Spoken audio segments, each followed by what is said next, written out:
Você está ouvindo o Database Cast, o podcast brasileiro que fala sobre banco de dados.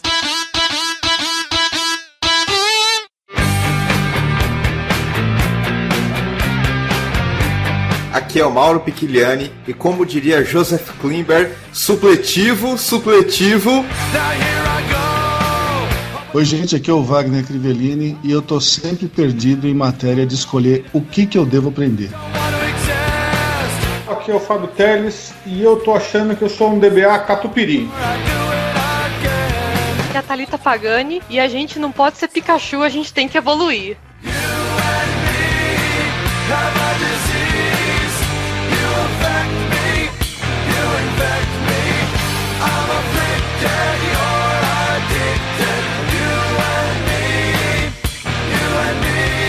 Nesse programa nós vamos falar sobre educação continuada aqui com o pessoal da nossa área. Tem DBA, tem desenvolvedor front-end, tem a gente que é podcaster. Então tem várias pessoas diferentes para falar sobre esse assunto que é tão importante, Wagner, educação. A tecnologia muda tão rapidamente que eu, como brinquei na minha apresentação, eu tô sempre perdido para priorizar o que eu devo aprender em seguida, cara. E vou querer saber o que o Fábio Teles quis dizer com o DBA catupiry. Essa polêmica de DBA Nutella, DBA raiz, e eu acho que eu gosto mais é de catupiry, entendeu? Vai bem em tudo. Tem seu fundamento, hein? Faz sentido. Então vamos lá, falar sobre educação continuada na nossa área, logo após a leitura de e-mails, comentários e tweets.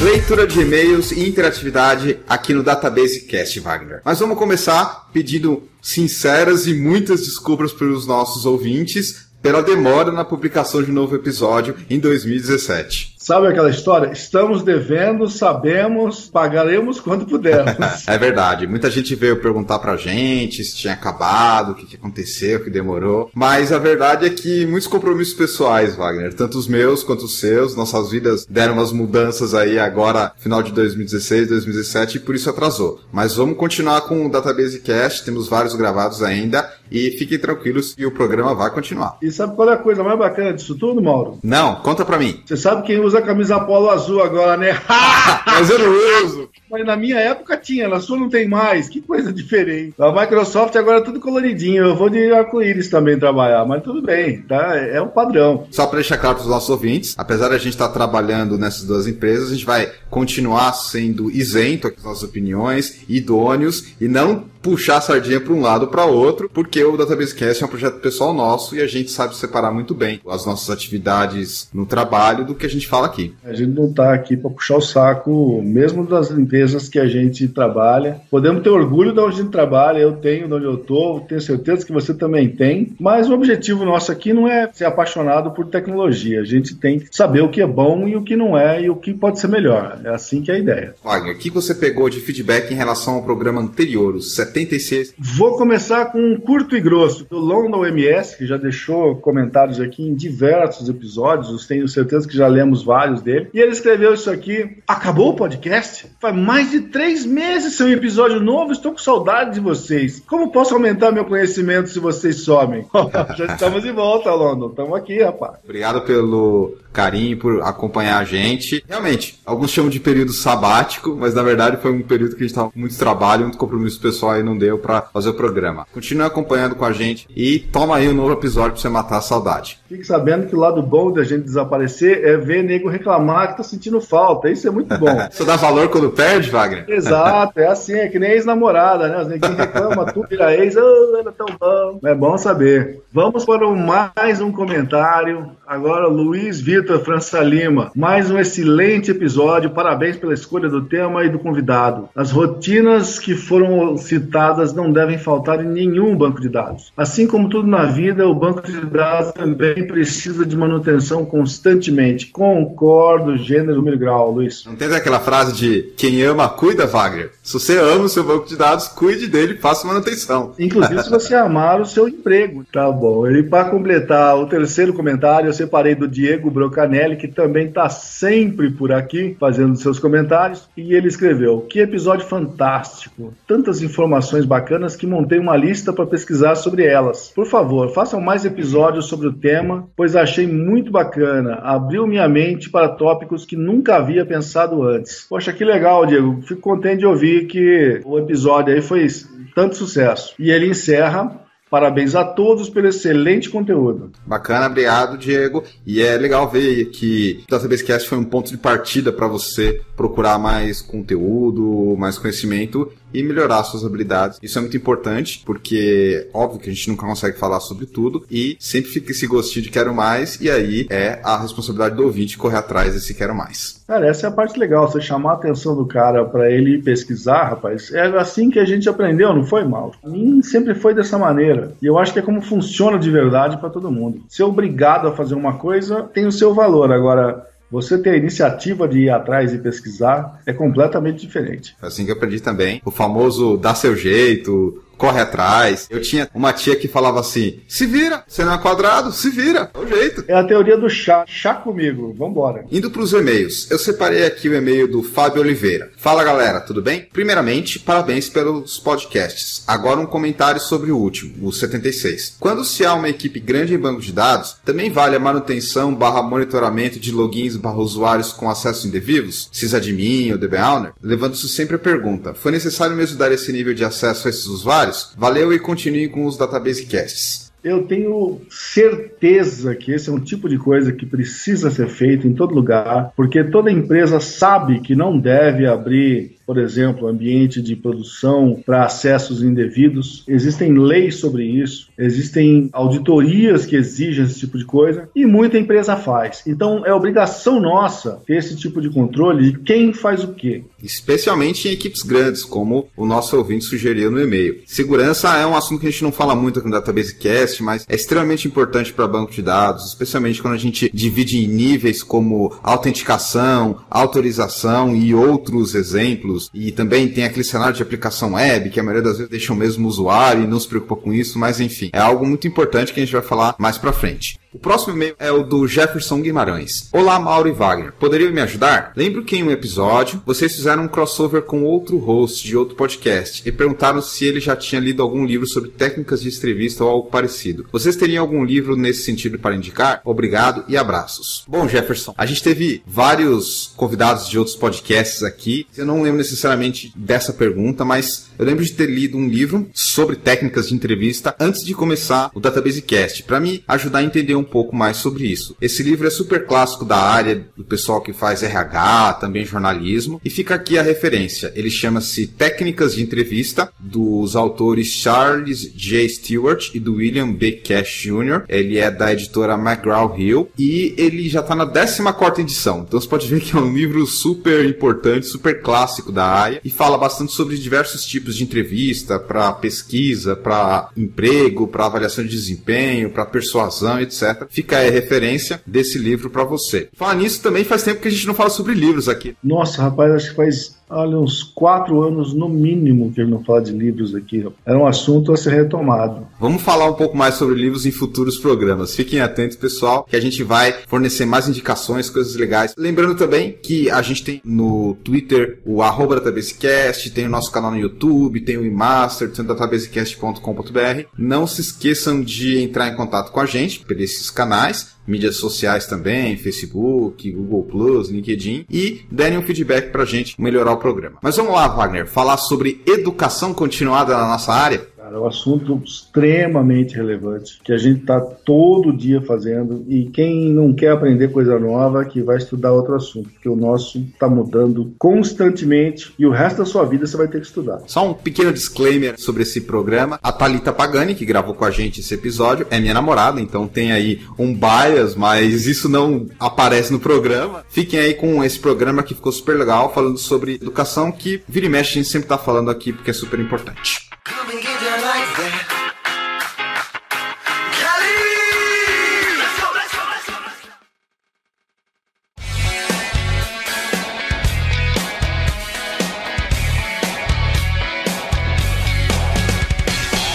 Bom, começando então nossa gravação, vamos apresentar os nossos convidados de hoje. Começando pelo Fábio. A minha carreira começa como professor, não começa como DBA. Mas eu sou nerd aí, desde os 11, 12 anos eu comecei a mexer com um computador lá com 8 bits e sempre fui um apaixonado por banco de dados. Meu primeiro banco de dados foi o catálogo de discos do meu pai. Mas eu fui virar professor e só com 27 anos eu fui entrar na área de informática e aí fui virar DBA. Uma atuação aí de uns 10 anos aí na área da educação, que é uma área muito cara para mim, é uma área que eu gosto muito. E eu sempre fui autodidata. Eu fiz muito poucos cursos, mas eu dei muitos cursos. E eu acho que a educação é um tema muito quente, assim. Aliás, no Brasil está quentíssimo. Tivemos reforma do ensino médio agora. A gente está sempre discutindo muito. Saiu um artigo agora há pouco do Fábio Prado sobre certificações que eu colaborei, que toca nesse assunto sobre educação. Eu acho que é um assunto bastante polêmico e bastante interessante. Perfeito. Primeira vez que nós temos a participação aí da Thalita nas nossas gravações. Por favor, fala um pouco de você aí pra gente. Bom, eu sou formada em computação, trabalhei durante alguns anos na área de desenvolvimento e hoje eu estou mais focada em UX Design e desde 2014 eu sou professora de pós-graduação. Depois eu fiz o mestrado em computação, que eu terminei no ano passado. Estou no mercado, trabalho atualmente como UX Designer, mas em paralelo essa carreira acadêmica de dar aula na pós-graduação e que é uma coisa muito interessante não só pra gente ensinar, mas também pra gente aprender, sair um pouco da zona de conforto, porque quando você é professor, você tem uma responsabilidade de conseguir passar o conhecimento de uma forma adequada. E eu trabalhei também mais de 3 anos em uma empresa que desenvolvia tecnologias educacionais, então isso mudou muito a minha visão sobre a importância da educação, não só pra formação profissional, mas na vida das pessoas mesmo, na vida dos indivíduos. Eu vejo uma mudança de paradigma muito forte nas últimas décadas, que antigamente o pessoal pensava, vou me formar e depois vão trabalhar o resto da vida. Cara, a gente não para de estudar, a gente tem que estar constantemente aprendendo coisa nova. E como eu disse, a avalanche de coisas novas que a gente tem que aprender é tão grande que a dificuldade é saber por onde começar ou para que lado seguir. Inclusive é uma das coisas que o pessoal geralmente pergunta para mim, quem está começando na área de desenvolvimento web. Por onde eu começo? O que eu faço? E às vezes nem eu sei responder essa pergunta. Os caras vêm com umas perguntas difíceis pra gente, aí complica tudo.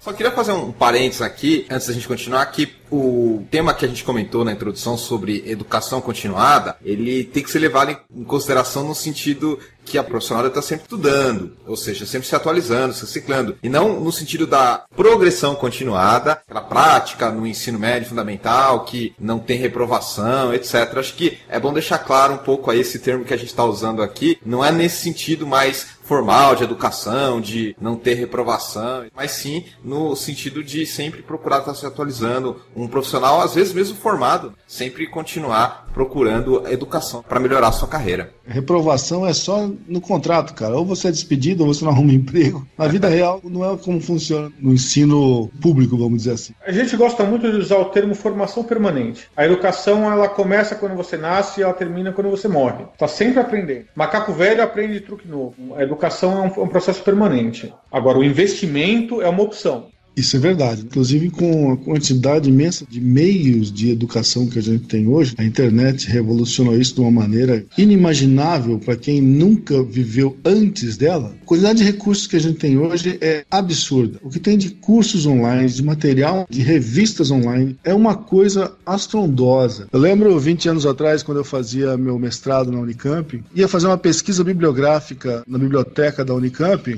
Eu perdia dias lá dentro procurando referências bibliográficas numa montanha de livros que parecia uma enciclopédia Barça, que eu imagino que o nego nem sabe o que é uma enciclopédia Barça, mas era uma quantidade de livro enorme que ficava numa parede inteira e você tinha que sair pesquisando referência de que página de outro livro que ia estar aquele negócio que você estava procurando. Era uma coisa assustadora. O pessoal que viveu o mundo da internet não faz ideia como era um terror no passado. Hoje em dia, você tá a um clique de qualquer informação. E eu tenho percebido, assim, que muitos profissionais mesmo da área de TI têm percebido essa importância da educação, não só do sentido deles fazerem cursos, mas de eles também conseguirem repassar de uma maneira mais formal esse conhecimento. Então hoje a gente tem muito mais facilidade também pra gente conseguir ensinar outras pessoas pessoas, pra gente conseguir passar aquela informação, passar aquele conhecimento e que isso fique mais distribuído e não concentrado, só restrito a algumas pessoas como a gente tinha antigamente, né? Então, só fulano sabe disso, só fulano compreende. Não muito tempo atrás, certos conhecimentos estavam sob domínio de algumas pessoas. Se aquela pessoa saísse da empresa, se aquela pessoa morresse, se aquela pessoa saísse da universidade, você não ia mais ter acesso àquela informação. Hoje em dia eu percebo que as pessoas também têm muito mais essa preocupação de conseguir difundir e compartilhar a informação. Eu vejo muitos profissionais da área de desenvolvimento web investindo em montar suas próprias plataformas de curso para ajudar outros profissionais.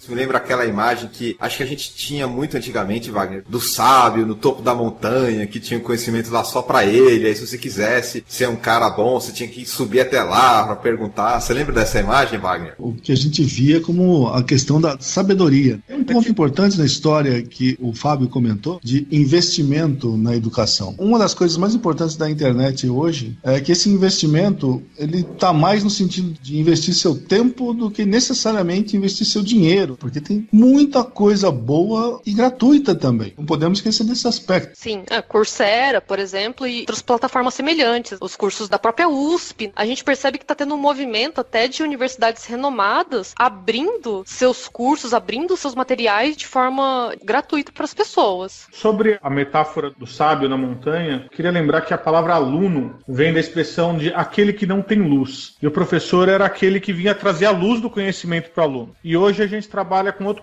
conceito de educador e educando. O educador não é mais o mestre, o dono de toda a sabedoria, ele é um facilitador do conhecimento e o educador é aquele cara que aprende também. Então, educar é aprender também. Eu sempre, quando estou em sala de aula, eu sempre aprendo muito com os meus alunos. Eu estou constantemente aprendendo enquanto estou dando aula. Então, a ideia do ser detentor do conhecimento, ela caiu um pouco. A gente trabalha hoje com outra dimensão do que é aprender, do que é ensinar. Hoje em dia a gente é mais um mentor, a gente é uma pessoa que guia a pessoa para ela conseguir buscar o conhecimento e para conseguir refletir sobre aquele assunto que está sendo apresentado, do que ser uma pessoa que simplesmente vai lá e apresenta determinado conhecimento como se aquilo lá fosse verdade, como se a pessoa tivesse que absorver exatamente da forma como a gente está falando. Principalmente hoje em dia no ensino superior, eu pelo menos como professora percebo que tem um movimento muito grande e não ser só um monólogo em sala de aula, você trazer assuntos e você debater e você permitir que as pessoas discutam, compartilhem suas experiências, então ser uma troca de informação vira mais uma rede, não é assim, professor que distribui aquele conhecimento, o professor facilita e você tem os alunos trocando conhecimento entre si também, aprendendo com o professor e aprendendo com outros colegas. Eu queria fazer uma provocação que fizeram comigo há 20 anos atrás numa formação de educadores, que é assim, qual é o sinônimo de ensinar para vocês?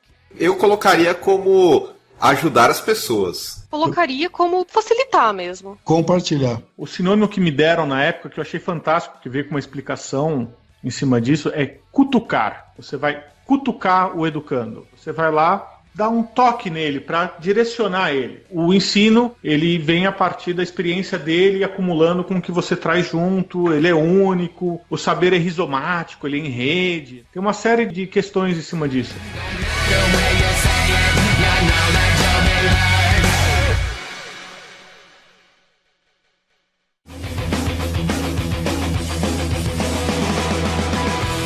Agora que a gente já falou um pouco sobre aspectos básicos e importantes sobre essa questão da educação, a gente vai falar um pouco sobre alguns tópicos que são importantes e que envolvem alguns pontos de debate. O primeiro deles é equilibrar o tempo de reciclagem que a gente tem, até porque tem novas tecnologias surgindo a cada minuto e a gente tem que considerar o investimento de tempo, que o Wagner até comentou aqui. Um dos pontos que eu queria destacar aqui nessa discussão, quando a gente fala em investir tempo, a gente tem que lembrar que a gente tem que ter um tempo para, primeiro, selecionar o que realmente vale a pena a gente estudar ou não, e segundo, estudar aquilo que a gente selecionou. Então, equilibrar a reciclagem e o quanto a gente tem que investir, envolve muito isso, como a gente vai organizar o nosso tempo. Primeira coisa é você ter um foco. Tem, às vezes, muita coisa acontecendo na sua área, você quer ficar, muitas vezes, a par de tudo, é o que eu vejo, pelo menos ali na área de front-end. A gente tem muita tecnologia nova, cada dia a gente tem um framework JavaScript diferente. Acredito que na área de banco de dados também sempre tem novidade. Agora o pessoal ali tá trabalhando com banco de dados orientados a grafos. Então, assim, você tem que ter um foco. Você tem que começar, às vezes, com uma coisa menor. O que eu quero aprender? Ou o que vai ser útil pro meu trabalho? Pro que eu tô fazendo no momento? Ou o que seria interessante? Escolher uma temática primeiro e definir ali o que você gostaria de aprender sobre aquilo. Antes de definir, muitas vezes, a tecnologia ou o curso que você quer fazer, listar ali as suas dúvidas. O que eu não sei? O que eu acho interessante? O que eu gostaria de aprender? Para você depois conseguir buscar recursos que vão te ajudar a sanar essas suas dúvidas ou curiosidades profissionais ou mesmo até pessoais ali sobre uma tecnologia.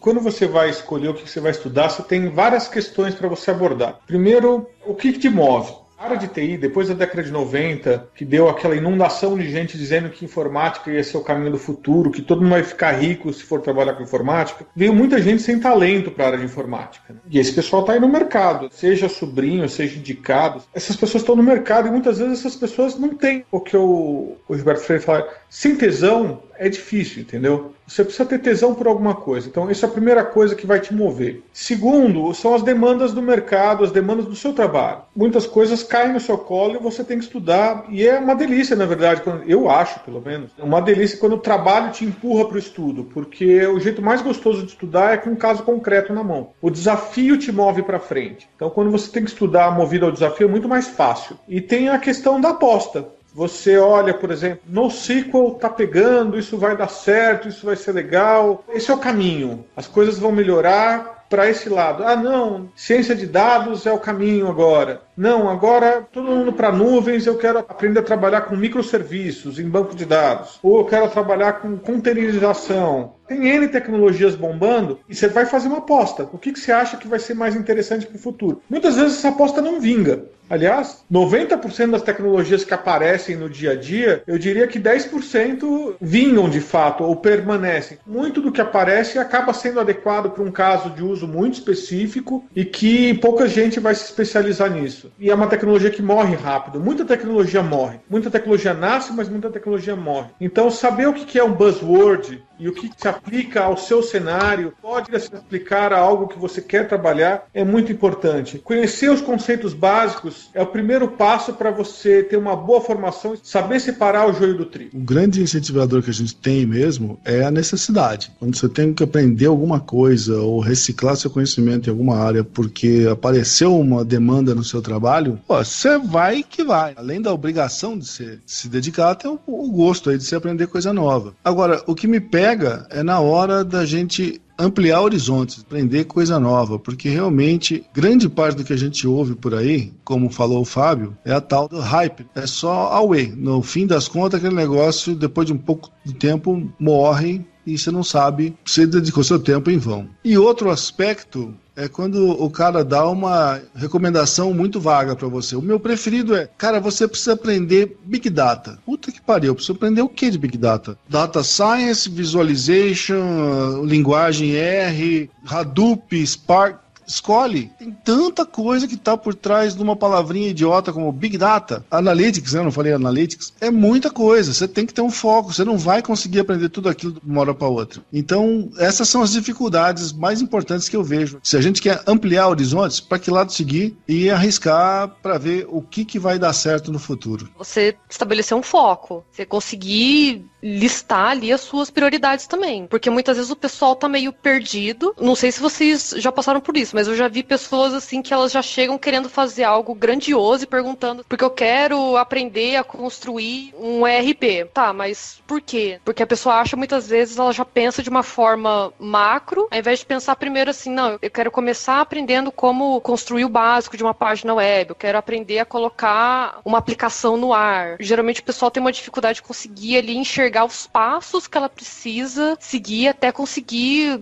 desenvolver um conhecimento mais avançado, até conseguir chegar até uma determinada área. O pessoal muitas vezes já chega com imediatismo e com objetivos muito grandes, assim, muito amplos. Eu acho arriscadíssimo o cara ser megalomaníaco quando se trata de aprender coisas. Sim. Porque uma das coisas que eu vejo que mais se necessita aprender e que o pessoal mais deixa para trás é aprender sobre o negócio que você está fazendo. Sim. Para que serve a página que você fez? Para que serve o banco de dados que você está criando? Como é que a empresa vai ganhar dinheiro com isso? O neguinho não se preocupa com isso. Cara, e é para isso que empregam a gente. E hoje isso faz muita diferença. Na verdade, sempre fez. Mas hoje o pessoal tem tido um pouquinho mais de noção que você precisa entender em qual contexto, qual é todo o ecossistema em que aquilo que você está fazendo vai se encaixar. Não é só você fazer o seu trabalho. Ah, mas eu não preciso entender de negócio, eu sou só o DBA. Não, mas o que você está fazendo vai ter um impacto na empresa que você está trabalhando, vai ter um impacto para os clientes daquela empresa, vai ter um impacto para as pessoas que estão utilizando. Então, você tem que entender onde aquilo vai ser aplicado. E outra coisa que eu percebo também, como professora,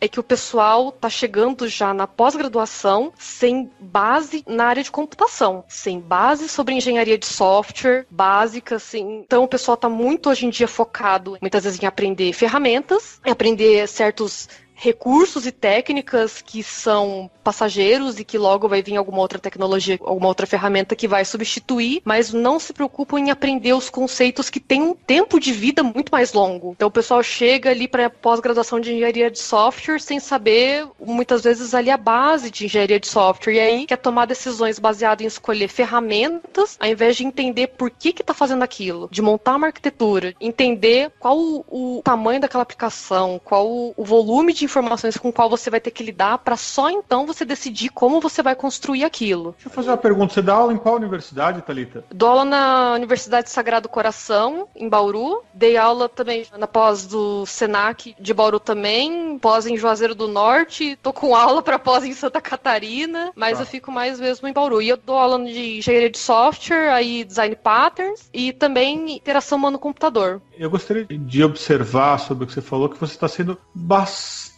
otimista. Eu acho que o maior problema dos profissionais que hoje eles não sabem ler e escrever. Eu orientei TCCs da pós-graduação, eu cheguei num ponto que eu desisti. Eu falei, eu não vou mais corrigir, senão eu vou ter que refazer o trabalho inteiro da pessoa. Quando eu vou dar palestra em universidade, eu sempre falo assim, quem aqui sabe ler e escrever em inglês? Aí, para quem não levanta a mão, eu falo assim, você pode cancelar sua matrícula agora, vai estudar inglês, depois você volta para a universidade. Curso de informática não sabe nada, pelo menos lê em inglês. Eu a documentação desconto ponto. Que você tem tá em inglês. Programar nada mais é do que pegar um problema e transcrever ele em instruções simples, diretas e bem organizadas. Se você não sabe escrever, você não consegue fazer isso. O ato de escrever é pegar uma ideia e transformar em linhas organizadas, transformar num texto coeso, coerente e organizado. E eu tenho visto muita gente reclamar que vai fazer entrevista para emprego e é reprovado antes da parte técnica, é reprovado na redação. O cara não sabe escrever e o cara é reprovado. E o cara, mas como assim redação? Eu vim aqui para trabalhar com programação, eu vim aqui para ser DBA. Redação é importante. Então as pessoas precisam suprir deficiências muito básicas no seu currículo. É culpa também muito dos cursos hoje. Sempre que eu vou dar uma palestra, eu pergunto assim, olha, quem leu o CJ-Date? Quem leu a Introdução ao Banco de Dados do Date? Quase ninguém leu. Quem leu o GNU? Quem leu, sabe? Você pega os clássicos de informática e ninguém leu. O que eu acho que realmente a gente tem é que falta tesão. Se você fizer uma coisa que você não gosta, você vai ter uma pilha de papel, você não vai ter pique para estudar, você vai chegar aborrecido do trabalho todo dia. Eu faço uma crítica muito forte ao pessoal que fala assim, que banco de dados que você trabalha? Eu trabalho com aquele que paga meu salário. Desculpa, eu trabalho com aquele que eu gosto, eu trabalho com aquele que eu acredito, eu trabalho com aquele que eu tenho tesão. Óbvio, eu também trabalho com aquele que paga meu salário, mas eu direciono minha carreira para aquilo que eu gosto. E se você não gosta, eu não te contrato. E aí um adendo ainda para essa parte de saber se comunicar, de saber escrever, ler e escrever. Escrever é uma forma de você se comunicar. Se você não consegue escrever corretamente, você não sabe se comunicar de forma adequada. E isso é muito importante quando a gente trabalha em times. Você conseguir falar, você conseguir se expressar, você conseguir argumentar. Quando eu dou aulas, principalmente da engenharia de software, na verdade a disciplina deveria se chamar engenharia de requisitos, porque a gente só fala basicamente sobre isso. Eu dou trabalho para os meus alunos fazerem documentação ali de requisitos, e eu já falei para eles que eu tiro ponto se tiver escrito de forma inadequada. Primeiro, que existe uma coisa chamada corretor ortográfico. Segundo, que vocês vão fazer isso na vida profissional de vocês, alguns de vocês já fazem, e vocês têm que conseguir se expressar. Vocês em algum momento vão precisar documentar alguma coisa. Hoje, que a gente trabalha muito, por exemplo, com o GitHub, onde eu trabalho, a gente tem todos os nossos projetos ali no GitHub. E a nossa documentação é o arquivo README, são as wikis, então a gente tem que conseguir escrever de uma forma adequada para o outro colega chegar lá e conseguir entender como que funciona a aplicação. A gente tem que entender que na hora que a gente está procurando também ali uma formação continuada, não é muitas vezes só na área técnica. A gente pode procurar cursos e outros materiais que complementem outras habilidades para nós, ou que acrescentem habilidades interdisciplinares. Por mais que você seja técnico, existem outras habilidades que você tem que desenvolver. Existem outros conhecimentos, além da sua área de atuação, que às vezes é importante você ter uma noção para conseguir se desenvolver melhor como profissional. O Fábio, inclusive, comentou aí sobre os livros clássicos que fundamentam a nossa área e tudo mais. Eu queria fazer uma pergunta aqui para vocês. Vocês consideram que é importante investir tempo tanto em melhorar o seu conhecimento, sua frente principal de trabalho, como também em aprender coisa nova em outras áreas que não necessariamente sejam diretamente correlacionadas com o que você está fazendo? Eu acredito que sim. Não precisa ser assim o maior esforço, mas muitas vezes isso amplia a sua visão sobre o seu trabalho, sobre a sua área de atuação. Apesar de ter trabalhado a maior parte da minha vida profissional,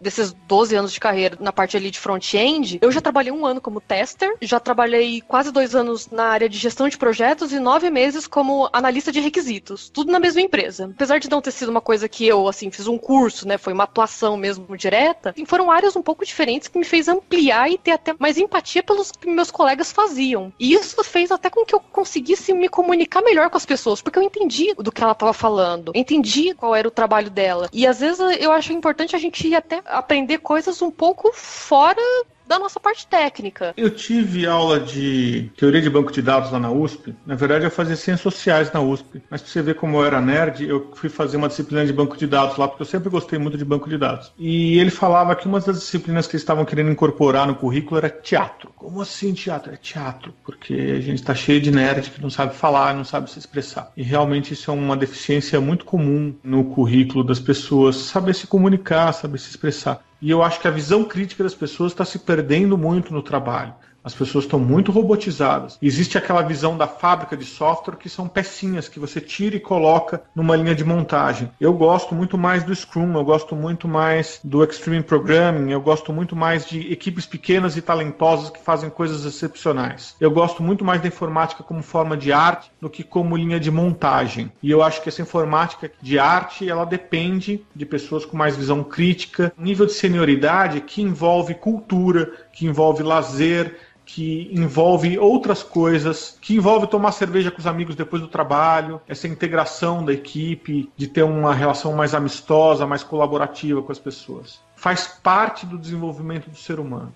Para responder a sua pergunta que você colocou, eu queria primeiro fazer uma citação de uma frase do Einstein muito interessante, que ele fala que nós não podemos resolver os nossos problemas com o mesmo nível de pensamento que criaram os problemas. E eu acho que, se a gente encarar a coisa dessa forma, é interessante a gente ver que o foco está no nível de pensamento. E quando a gente fala em nível de pensamento, eu associo isso com uma outra coisa que eu gosto de fazer bastante, que é combinar coisas diferentes e novas para resolver problemas antigos de uma forma inovadora, de uma forma que resolve eles, considerando que a gente não conseguia resolver ele antes. Eu acredito bastante nisso, em combinação de conhecimento, de habilidades, de tecnologias novas, só que combinadas de uma forma um pouco diferente para resolver os problemas antigos. Combinar coisas complementares ou não. Por exemplo, o Fábio citou teatro, que é super importante para a expressão. O pessoal que geralmente é da área de exatas, às vezes tem uma facilidade para migrar, por exemplo, o pessoal que é de computação migra bem para física, para matemática, às vezes até um pouco para biologia, e de forma semelhante o pessoal de biologia às vezes pode migrar para a área de artes, às vezes ciências sociais. Então, combinar algumas coisas diferentes e também levar em consideração coisas quando você está no nível altíssimo. Por exemplo, teve aquele caso super famoso daquela jogadora de tênis, se eu não me engano, acho que era Serena Williams, que tem até uma irmã que joga também,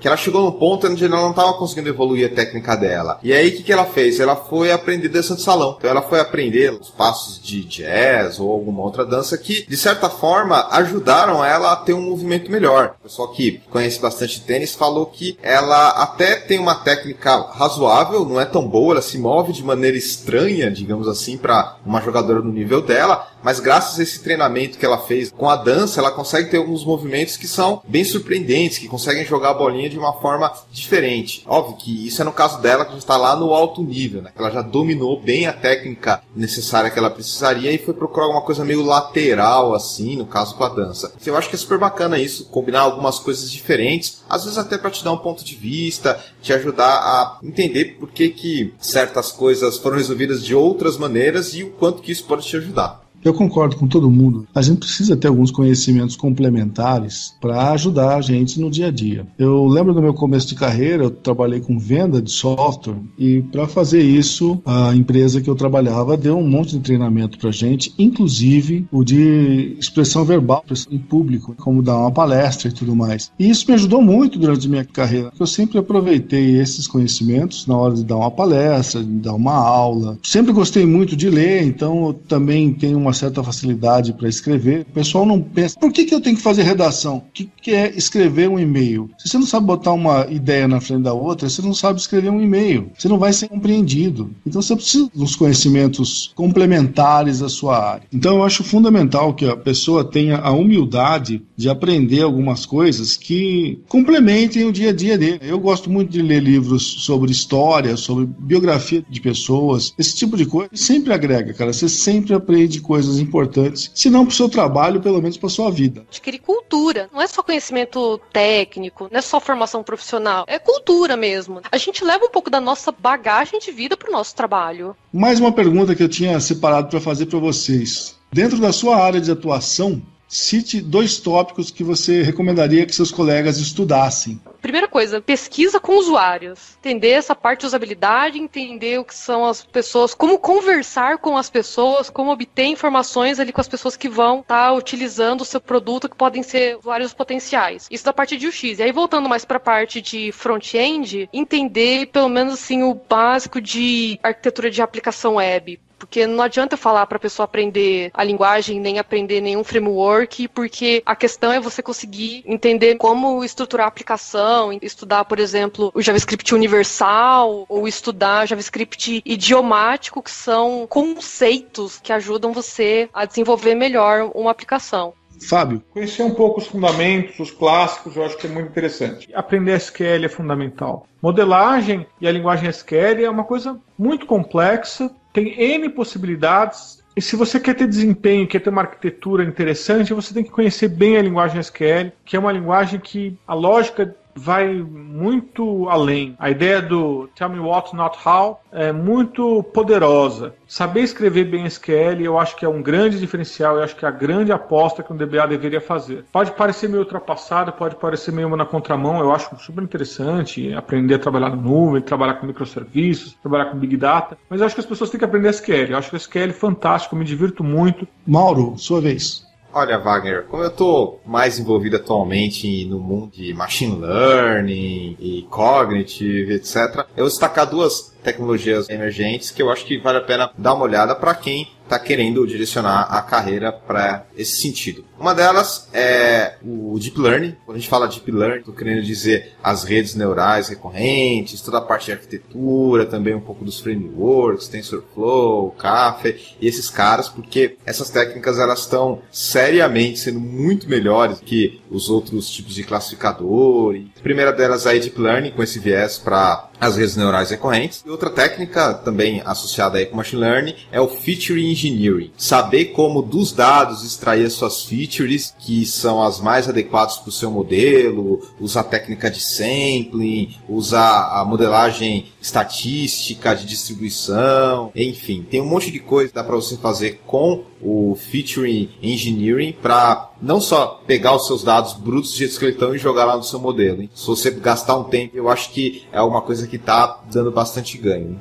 No meu caso, pensei numa lista de coisas para falar, né, sobre a área que a gente atua, mas eu vou mencionar só 2. O que eu acho que o cara devia se aprimorar, fora o básico. Eu acho que SQL e modelagem é essencial. O cara não é DBA se não entender disso. Concordo inteiramente com o Fábio que esse conhecimento está cada dia menos disseminado. Isso é uma tristeza. Mas eu acho que são 2 coisas que a gente precisaria ver. Primeiro, entender melhor sobre alta disponibilidade. Na DB2 eles inclusive chamam de HADR, High Availability e Disaster Recovery. A gente tem que se precaver com isso, porque todo mundo precisa disso hoje em dia, é inevitável. E como por muito tempo ainda vão existir em paralelo os data center locais e coisa que vai para a cloud, não vai fazer mal nenhum se aprender sobre alta disponibilidade. Em segundo lugar, como eu acabei de mencionar, é a questão de aprender como funciona o seu banco de dados na nuvem. É triste, mas não tem mais jeito não, cara. A gente vai ter que aprender isso. Eu estou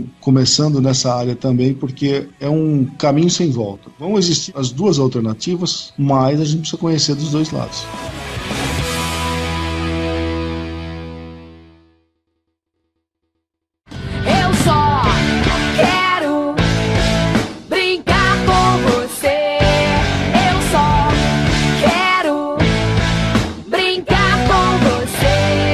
Falarmos de casos de sucesso, casos engraçados, algumas coisas relacionadas a aprendizado que vocês tiveram aí como experiência. Eu tinha um aluno que toda vez que a gente solicitava fazer atividades ali pro curso, ele copiava e colava coisas da internet. Não pode, era contra as regras ali. Aí a gente deu algumas chamadas, teve ali um trabalho que ele fez, colocou 20 páginas. Tem uma coisa importante, o pessoal acha que escrever muito é sinal de que tá fazendo um bom trabalho, mas você tem que aprender a ser sucinto também. Não é esse negócio de ser prolixo, de escrever um monte de coisa, um monte de groselha e achar que tá tudo bem. Todo mundo fez 10 páginas e ele fez 20 páginas. Aí eu conversei com o professor e aí o professor me orientou a dar só metade da nota, justamente porque além dele ter copiado muita coisa, era extenso, mas era tudo copiado. Pois a pessoa não foi reclamar com a coordenação, porque eu dei nota baixa, porque eu não avisei, sendo que eu já tinha dado uma advertência, a pessoa foi reclamar com o professor, e tutor é isso, o professor quase não aparece, o tutor é que fica ali na linha de frente.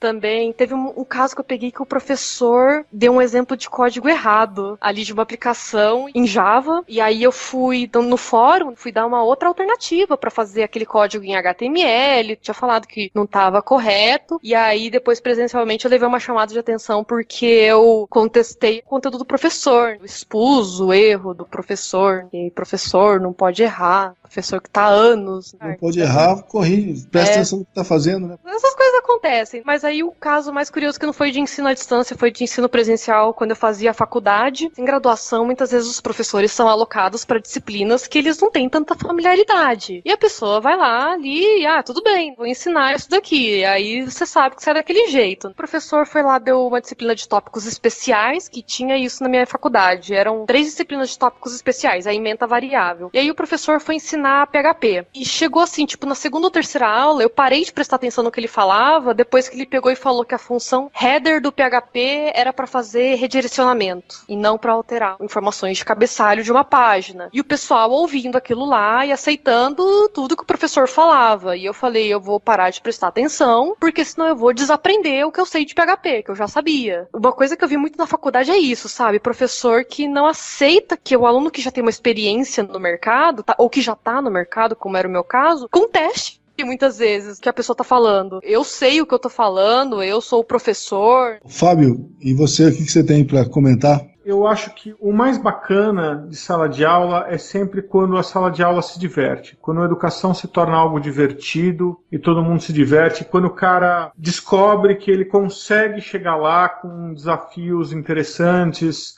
você propondo exercícios. O grande barato da sala de aula é preparar o laboratório. É o que dá mais trabalho da aula, não é estudar, não é preparar. A apostila, por exemplo, é uma coisa que eu quase não uso em sala de aula. Mesmo porque quando tem alguma coisa importante, eu vou lá e abro a documentação. A gente faz a apostila porque os alunos querem que tenha apostila. Preparar o laboratório é o mais divertido, assim. Quando você prepara uma atividade, por exemplo, eu preparei uma atividade de modelagem, foi muito bacana online, peguei uma planilha no Google Docs, botei uma tabela lá e falei assim, olha, vamos modelar. E aí cada um abriu uma aba no Google Docs, na planilha, e cada um saiu fazendo a sua tabela. E aí a gente ia discutindo junto. Foi um trabalho muito bacana de fazer. Bem interativo e mesmo assim online. E aí depois a gente tinha uma base para cada um foi construindo as suas tabelas e fazendo tudo online. Então tinha teoria, mas a teoria vinha sempre em cima de um problema. Eu só fui falar de primeira, segunda, terceira, quarta normal, depois que a gente tentou normalizar uma tabela de verdade. Eu acho que o momento mais significativo que eu tive em sala de aula foi quando eu dava aula de educação de adultos, alfabetização de adultos, numa favela de São Paulo. Eu era voluntário e tinha uma aluna e ela estava se alfabetizando. Ela era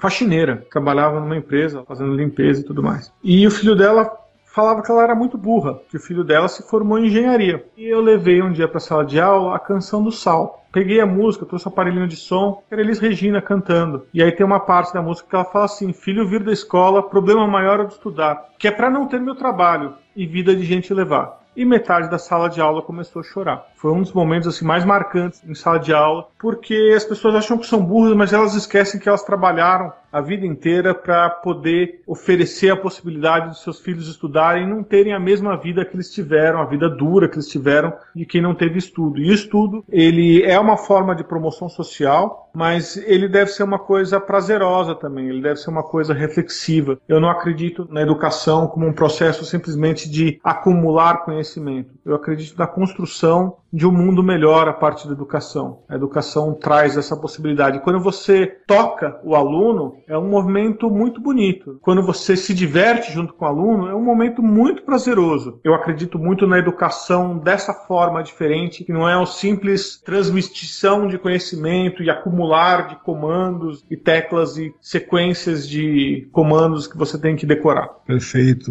E você, Mauro? Tenho vários anos de experiência com aulas, sejam presenciais ou remotas, e a gente sempre acaba coletando algumas histórias bacanas, situações que foram importantes para a gente acreditar que o que a gente está fazendo está realmente colocando uma mudança na vida das pessoas, é o transformador para elas. Algumas situações que eu lembro que envolvem um pouco de reconhecimento, que eu acho que é isso importante também para o professor, ou o instrutor, ou o tutor, enfim, um pouco de reconhecimento, porque é algo que demanda muito do nosso lado, seja com paciência, seja com produção de material, seja com a disponibilidade para tirar dúvidas, enfim. E uma das histórias recentes que eu queria destacar, que tem um pouco a ver com isso, e também com aquilo que o Fábio falou, de cutucar, foi um aluno que eu tive, e ele estava mudando de carreira. Então ele já tinha uma certa idade, tinha trabalhado com uma profissão que não era relacionada com tecnologia, acho que era motoboy, alguma coisa assim. E aí ele estava querendo começar de novo, já com filho, já com uma certa idade e tal. Parece que quando ele resolveu fazer essa mudança,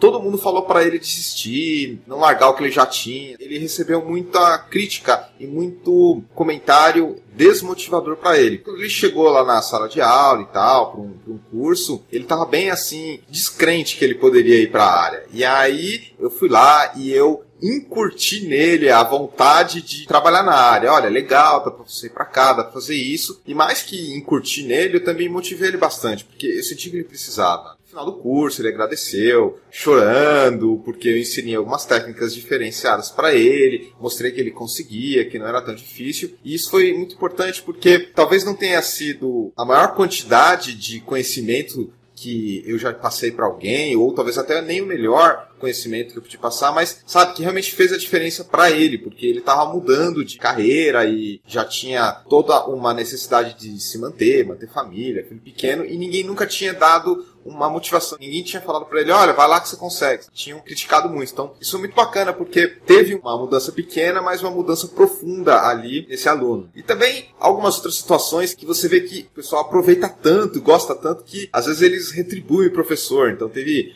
vários cursos que eu já ministrei que os alunos no final do dia, mesmo sendo um curso pago, no final aí do curso faziam uma vaquinha, compravam uma caixa de bombom, agradeciam, chamavam para falar o que eu vou fazer na minha carreira. Esse tipo de situação motiva a gente como professor a continuar investindo na educação, que é extremamente importante e infelizmente extremamente menosprezada por muita gente, tanto alunos como autoridades, enfim. Essas são as situações que eu gostaria de comentar, porque foram importantes para mim e mostraram que eu deveria continuar nessa linha, porque é extremamente recompensador e gratificante. Às vezes você está num evento e alguém vai falar que aprendeu com você uma técnica ou que conseguiu mudar de emprego por causa do que você ensinou. A gente também ouve um pouco disso aqui no podcast, Wagner. Então, é isso que eu queria destacar, essa questão de ter um pouco de reconhecimento pra gente, que é meio que uma validação daquilo que a gente gastou tanto tempo, tanto esforço, paciência. Os dois casos que eu ia citar são da gente dividindo conhecimento ao invés de estar aprendendo, que eu acho que às vezes é mais gratificante você compartilhar com os outros do que realmente estudar para aprender coisa nova. Eu gosto disso, mas o gosto que você tem de ajudar outra pessoa, eu acho que é mais legal ainda. O que eu ia mencionar, um dos casos. Cara, é muito frequente o quanto de gente que a gente vê aqui aparecendo comentários no Database Cast, falando que o cara mudou a vida dele ouvindo o que a gente fala. Pô,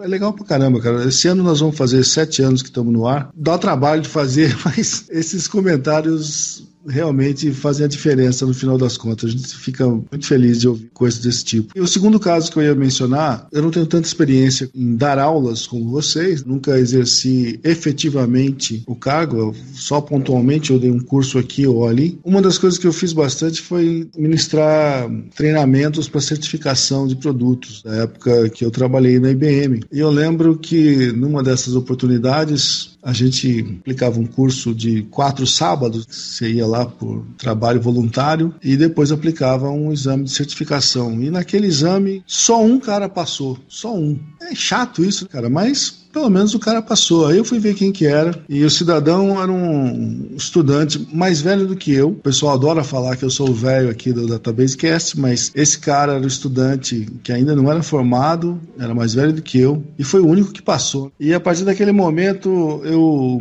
me esforcei lá dentro da IBM para contratarem o cara, porque nada, o cara é dedicado. Ele queria seguir esse caminho. Até que ele acabou sendo contratado e está na IBM até hoje trabalhando como DBA. No caso, acho que ele ainda está como SQL Server, que ele foi contratado na época para isso. É uma coisa que me deixou muito feliz de ajudar o cara a tomar o caminho que ele queria concretizar, realizar o sonho que ele queria concretizar. Isso para mim foi muito bacana. Isso é o mais gratificante desse trabalho. Agora vamos às palavras finais aí de cada um para a gente encerrar essa gravação da educação continuada. Fábio? Estudar deve ser um prazer na sua vida. Se você não está tendo prazer em estudar, é porque ou você está estudando da forma errada ou você está estudando a coisa errada. Então, se dedique a algo que seja interessante para você. Nem sempre a gente pode escolher, claro, às vezes a gente tem que estudar alguma coisa por necessidade, mas em geral a gente molda um pouco o nosso caminho e aí a gente tem que seguir um pouco o nosso coração, nossos desejos. E lógico, tem que perseverar, tem que persistir. Faça da educação algo realmente importante na sua vida e algo prazeroso. Aprenda a aprender. Eu acho que isso é uma das coisas que eu vejo com muita dificuldade na maioria das pessoas quando eu vou dar aula ou quando eu vejo os parceiros de trabalho. Elas têm dificuldade em aprender. Nem todos aprendem da mesma forma, nem todos ensinam da mesma forma, mas ensinar pode ser uma coisa muito divertida e aprender é com certeza algo muito divertido. Se não está sendo divertido para você, é porque provavelmente alguma coisa está errada no meio do caminho. Legal. Thalita, por favor. Conhecimento nunca é demais. E tem outra coisa também, que é uma coisa que minha mãe sempre fala, que conhecimento é a única coisa que não tiram de você. Você adquire o conhecimento que lá é seu, é permanente. Não tem como alguém tirar isso. E é algo que permite a gente não crescer só como profissional, então a gente tem que buscar novas informações, novos conhecimentos, ampliar nossa visão do mundo pra gente melhorar como indivíduo também, e isso consequentemente vai melhorar ali a nossa atuação profissional, a forma como a gente se relaciona com os nossos colegas, porque não é só o nosso trabalho. Tudo que a gente faz tem um impacto na sociedade. A gente presta um serviço para a sociedade. Então a gente tem que também saber como a gente está contribuindo. Como dizia também o ET Bilu, busquem conhecimento. Mauro. Queria começar os meus comentários finais agradecendo a participação da Thalita e também do Fábio. Muito bacana falar sobre educação continuada aqui com vocês, um tópico que nunca deve sair da mente dos profissionais que trabalham na área. A educação na nossa área é muito importante para a gente formar a nossa carreira, para você não ter só um emprego, você tem que ter uma carreira e faz parte da sua carreira sempre buscar a educação para ficar se aprimorando. Afinal de contas, as coisas estão mudando muito rápido, uma hora é uma coisa, outra hora é outra. Algumas são efêmeras, outras são mais duradouras e não tem jeito. A maneira de você aprender elas vai ser através de educação, que pode ter várias formas, ser feita de diversas maneiras diferentes, sozinho, individual, com recurso, enfim. De uma forma ou de outra ela vai estar lá. seja ali naquele curso online que você está fazendo, no livro, escutando um podcast, conversando com pessoas, participando de eventos. De uma forma ou de outra você está envolvido na educação, independente da forma que ela esteja tomando. E ter sempre a noção que essa educação é transformadora. Talvez não a curto prazo, mas a longo prazo, ou talvez não uma transformação tão grande assim, mas de uma forma ou de outra ela transforma, e isso é importante, porque senão a gente vai continuar sendo sempre aquela mesma pessoa, conhecendo as mesmas coisas, não vai evoluir, perder muitas oportunidades bacanas que podem surgir quando a gente começa a procurar educação e melhorar habilidades, melhorar redação, melhorar inglês, melhorar uma série de coisas. Para encerrar a minha participação, minhas palavras são as seguintes. Se você gosta de trabalhar com TI, tenha consciência que você vai ter que estudar a vida inteira. Isso é comum em várias áreas, mas na nossa, aparentemente, a coisa é mais acentuada. As coisas mudam muito, muito rápido mesmo. Então, acostume-se e tenha a disciplina de sempre estar estudando alguma coisa, de sempre acompanhar algum blog, de todo dia ler alguma coisinha e sempre acrescentar ferramentas novas na sua caixa de ferramentas, porque isso vai ajudar muito o seu desenvolvimento, a sua carreira, independente da sua idade, independente do cargo que você ocupa, você sempre vai precisar estar aprendendo coisas novas. Então, mãos à obra, vamos nessa. Um abraço a todos e até a próxima.